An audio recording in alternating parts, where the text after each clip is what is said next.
Nora. So here is the final part of the path coming down from the house. And when you come down, you will see the lake here and the boat docks across from you. And this is our boat dock right here. Just pull the golf cart down here and park it right here and unload all your stuff. And if you could, zipper up the side of the covers before you go out on the lake, so in case for some reason it started to rain, and or to keep bugs out of there. And make sure and take the keys with you and all of your stuff. And then you just walk down. There is this swimming dock right here where you can put your chairs if you just want to sit in the sun. And the lake is right there, and our dock and boat is right there. If you continue on this little path, you'll see our John boat sitting here. You do not want to touch this big one under the cover. Has not been moved in years.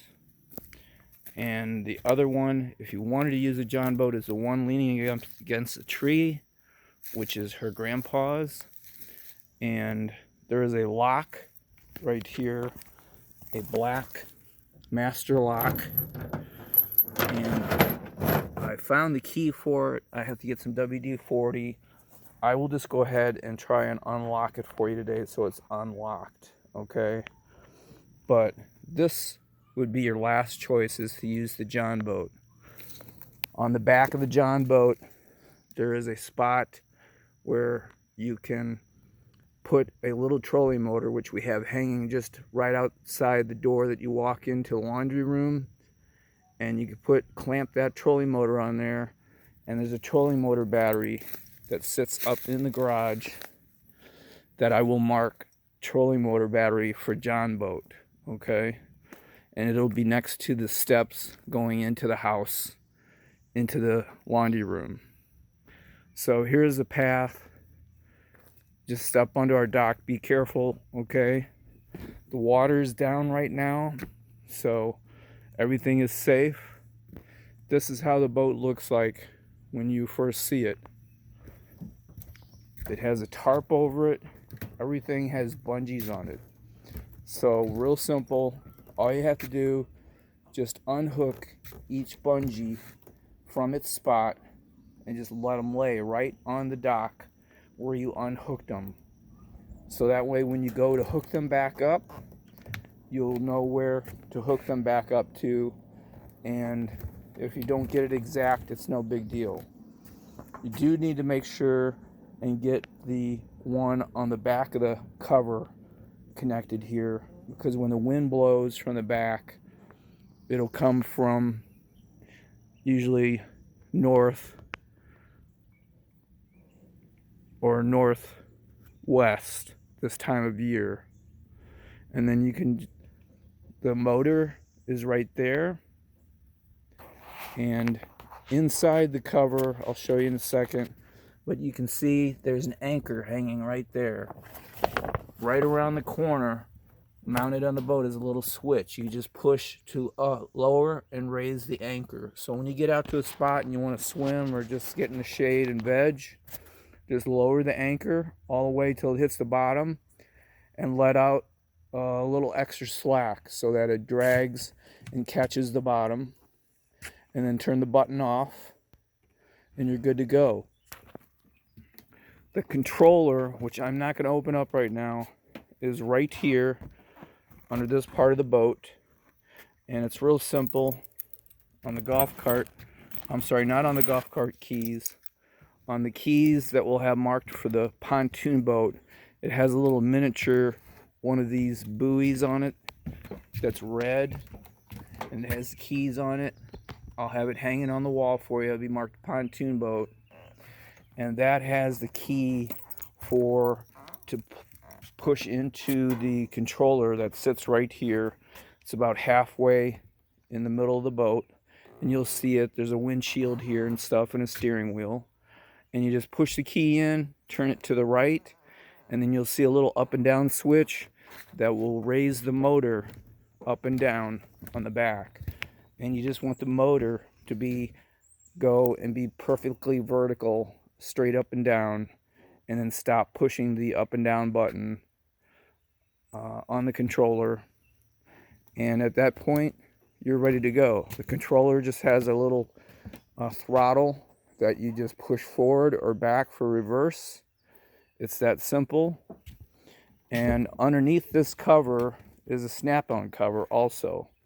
So the snap-on cover, of course, has to go on first. If you go out on a day and it's going to be nice weather, look at the forecast, and you're not going to have rain for several days, when you come back from being out on the lake, if you don't want to deal with putting both covers on, just leave this tarp off, bring it up to the house, and after you've unhooked it all, and you just grab the back of it, pull it all the way to the front of the boat, and then fold it over itself several times and throw it in the back of the golf cart and bring it up to the house. And then you can just put the green snap-on cover that's on underneath. And you can see the green snap-on cover, and it just has little snaps like that go all the way around. And you'll figure out, it's real simple, which way is the front and the back. It only goes on one way. And when you first get onto the boat, go to the back of the boat and just unplug the extension cord and pull it out here and lay it on the dock right here. Okay, just make sure it doesn't drop into the water. The extension cord feeds up to here, and you're still by your path and your golf cart right here. And you walk up and you'll see this big tree right here, and we have 2 floodlights right there.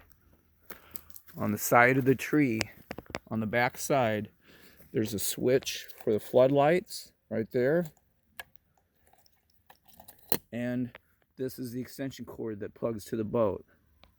But you want to leave the boat connected right there in that box, and just disconnect it from at the boat itself, at the charger in the boat, and just pull the extension cord back and coil it up and lay it on the boat, and plug it back in to charge when you're done and you get the boat back into the slip. And that's about it. I know it seems like a lot, but that's what we have to do to keep it waterproof for right now. And before you pull out of the boat slip, there are 4 of these hooks that hook from the boat right here, these green hooks, and you'll see them just hanging here. Just unhook them from the eyelet on the boat. There's 2 on each side, front and back, and then you can pull out of the boat slip and just back up and head on out, and you can go right or left out into the big part of the lake.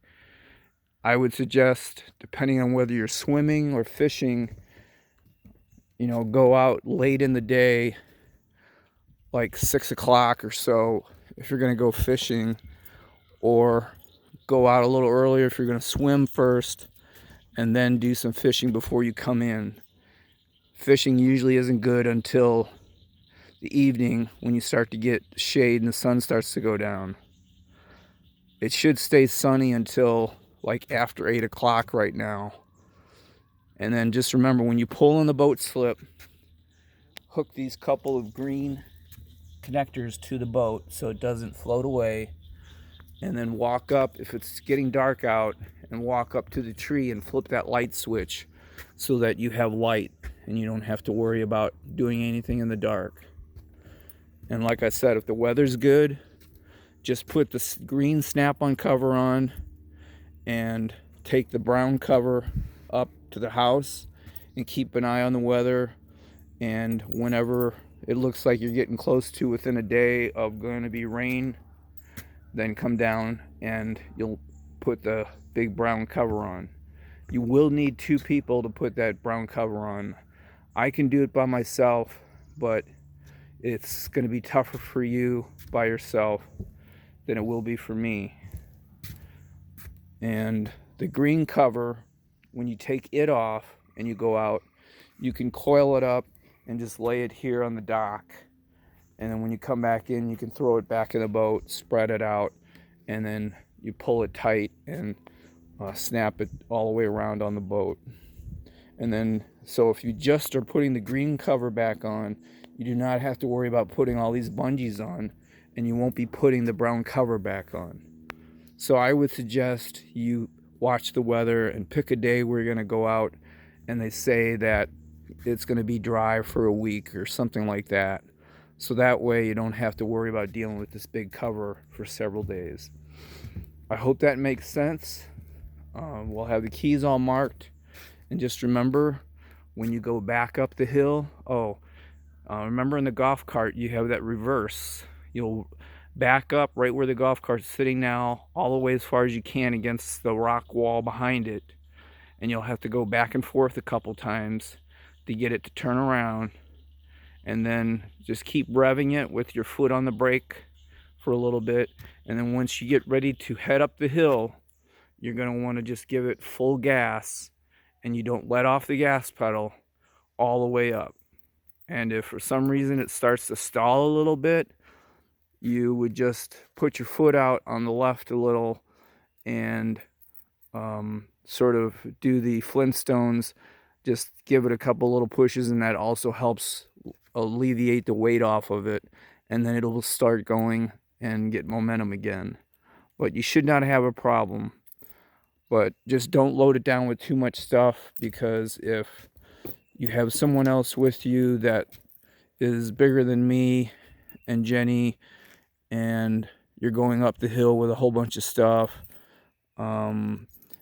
you for sure got to just keep it floored. Don't be scared, and just pretend it's a thrill ride at Six Flags. Love ya. Hope this helps. Call me or text me when you get ready to try it.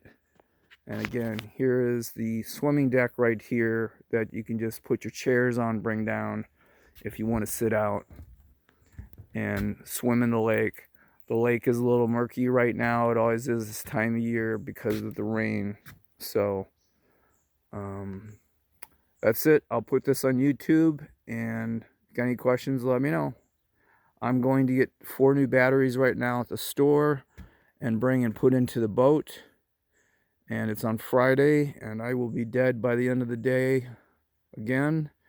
And I'm getting your groceries today, and then you'll be good to go.